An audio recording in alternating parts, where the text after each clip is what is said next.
حبايبي المتابعين، زي ما احنا شايفين احنا دلوقتي في شارع القاهرة. دخلنا شارع القاهرة وفوجئنا بالسوق الجميل ده اللي انتوا شايفينه، بس زحام رهيب مش قادرة اقول لكم. وقلنا فرصة نعرض لكم الاسعار وتشوفوا السوق ماشي ازاي. بصوا الناس صراحة يعني سوق جميل جدا. حبايبي المتابعين، جولتنا جميلة النهاردة في شارع القاهرة وسوق شارع القاهرة. يا ريت ما تنسوش اللايك، وده دعمكم لقناتكم جولات اسكندرانية. واللي جديد معانا وأول مرة يشوفنا وشافنا بقى بالصدفة، اشترك بقى في القناة. تعالوا معانا كل جولة احنا بنعملها في اسكندرية. زي ما احنا شايفين بصوا الجمال، سوق يعني هو زحمة جدا جدا، بس كل حاجة موجودة فيه. مش قادرة اقول لكم المتعة واحنا ماشيين بنصور الجمال ده. بس كمان كان في عيب تاني طبعا، كان في يومين شتاء مظبطين الدنيا فيه ظبط جامد.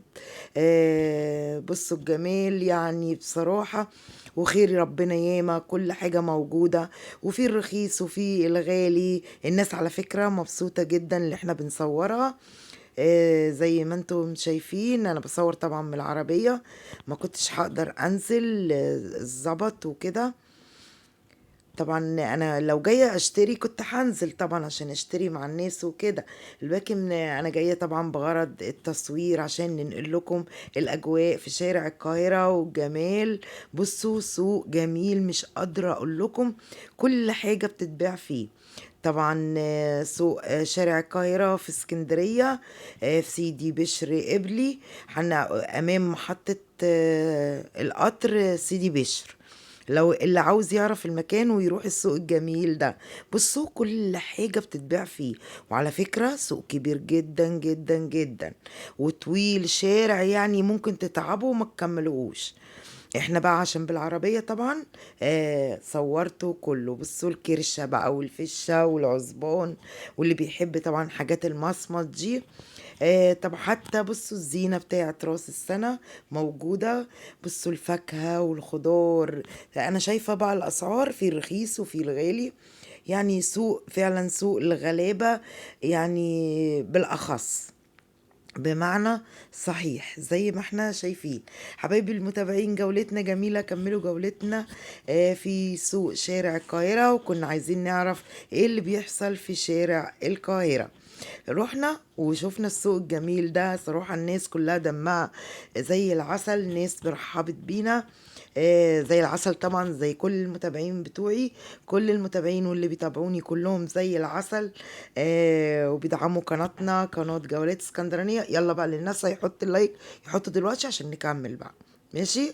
بصوا شايفة الناس كلها هي بترحب بمين؟ بترحب بيكوا اللي انتوا بتتفرجوا عليهم. هم عارفين اللي انتوا بتتفرجوا عليهم، فهي بترحب بيكم وبتفرجكم عندهم ايه. بصوا الناس، بصوا الجمال. على فكرة سوق جميل جدا. بس لما تروحوا بقى ما يكونش شتاء ويكون ظبط كده بالطريقة دي، لان الظبط كمان الناس ماشية بالعافية. بصوا الفراخ والسمك. السمك ب40 جنيه هناك البولتي، بينادوا عليه زي ما شفنا في اول الفيديو. طبعا بره في اماكن بتبيعه ب50 البولتي وب60. بصوا في سمك البوري وفي الجمبري والبربون واسماك البحر والسبيط يعني عندهم كل حاجة. بصوا هنا وجوه طبعا في شوي بقى، بتاخدوا السمك من بره وبتخشوا جوه بتشووا وبتوضبوه وبيدوهولكوا جاهز طبعا على الأكل على طول. حبايبي المتابعين، سوق القاهرة جميل جدا زي ما احنا شايفين. كل حاجة تخطر على بالكم، يعني أسماك البحر كلها، اللحوم، الفراخ، الخضار. الخضار رخيص جدا يعني بصراحة، يعني منزلين في أسعار الخضار. يعني الناس حاسة بالحالة الاقتصادية طبعا الناس فيها والحاجة غالية. بصوا كمان ده بقى البطل الأدوات المنزلية ده فظيع جدا. بصوا كمان ليف اهو، اللي بيدور على ليف على فكرة في السوق ده برضو بيتباع. وملابس والخضرة الجميلة بقى، ايه الطازة الحاجات الجميلة. بصوا السفندي والبرتقان والموز والفول الرومي ده طلع كمان جميل جدا برضو شفته. بصوا أحذية وكوتشيات، يعني مش قادرة أقول لكم السوق مليان كل حاجة. شارع القاهرة فيه ضجة يا جماعة، روحوا واللي محتاج حاجة يروح. بصوا بس هتتعبوا من المشي لأنه طويل جدا جدا.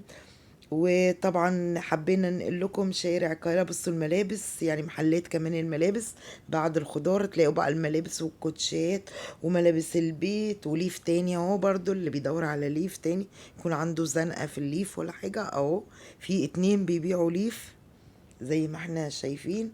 حبايبي المتابعين واجمل متابعين في الدنيا بيتابعوا قناة جولات اسكندرانية، اول حاجة متشكرة جدا على كل تعليق حلو. بصوا كمان انتريت، متشكرة جدا على كل تعليقاتكم الجميلة وكل دعمكم وكل تعليق حلو بيجي من الناس الحلوة و... واللي بيدعم قناة جولات اسكندرانية. متشكرة جدا على التعليقات الجميلة من برا مصر ومن خارج مصر.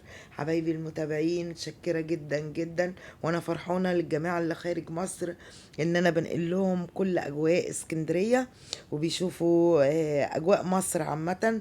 اهلا وسهلا بيهم واهلا وسهلا بكل متابعين القناة. حبايبي المتابعين يا ريت ما تنسوش دعمكم لقناتكم جولات اسكندرانية، اللايكات بقى والتعليقات، وعايزة الرد على الفيديو الجميل ده وعلى الجولة الجميلة دي. هنا بقى من أول شارع القاهرة واحنا جايين من شارع مصطفى كامل، يعني آخر الشارع ده السوق بقى اللي احنا شفناه ومحطة قطر سيدي بشر قبلي، عشان نبقوا عارفين احنا ماشيين ازاي.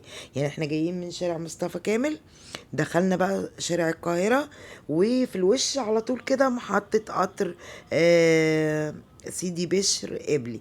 حبايبي المتابعين دي كانت جولتنا النهاردة في شارع القاهرة وسوق القاهرة واللي بيحصل هناك، واشوفكم الجولة الجاية. كملوا الفيديو هيعجبكم جدا، واشوفكم الفيديو الجاي. باي باي.